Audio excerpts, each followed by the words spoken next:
As medidas de contenção da pandemia de Covid-19 vieram impulsionar novos padrões e modos de trabalho, não só a nível nacional, mas também a nível internacional.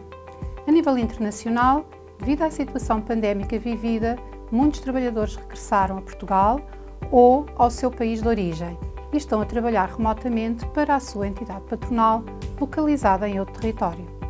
Alguns destacamentos internacionais de trabalhadores foram suspensos ou terminaram antecipadamente, e outros, a sua duração foi ajustada em função da situação pandémica em Portugal ou no país em que a pessoa estava a exercer atividade. Estas alterações inesperadas do local de trabalho podem ter um impacto muito significativo para os trabalhadores. Por um lado, porque as contribuições para a Segurança Social podem passar a ser devidas no país onde estão a exercer atividade. Por outro, podem levantar-se várias questões fiscais com impacto sobre o direito que a autoridade tributária de cada um dos países tem para tributar os rendimentos oferidos pelo trabalhador. Como seja, por exemplo, o trabalhador ser considerado residente fiscal em ambos os países e ser confrontado com uma possível dupla tributação dos seus rendimentos. Ou, por exemplo, um dos países envolvidos passar a ter direitos de tributação sobre determinados rendimentos porque a atividade passou a ser exercida no seu território. Em alguns países, a autoridade tributária emitiu orientações no sentido de ser desconsiderada a presença de trabalhadores no seu território quando esta decorra da pandemia.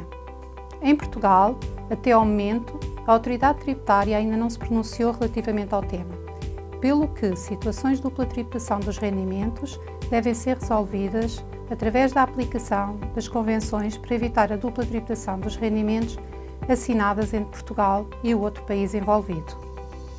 No início de abril, a OCDE emitiu recomendações específicas sobre a interpretação a ser seguida pelos países na análise destas convenções, por forma a mitigar os efeitos fiscais da pandemia sobre os rendimentos oferidos por trabalhadores a exercerem atividade remotamente em outro país. Assim, nas situações em que estejam envolvidos países que tenham assinado com Portugal uma convenção para evitar a dupla tributação, deve ser possível mitigar os efeitos fiscais adversos decorrentes da presença do trabalhador em território distinto daquele que era o seu país de residência fiscal. O mesmo não se pode dizer relativamente às situações em que Portugal não tenha assinado convenção para evitar a dupla tributação com o outro país envolvido.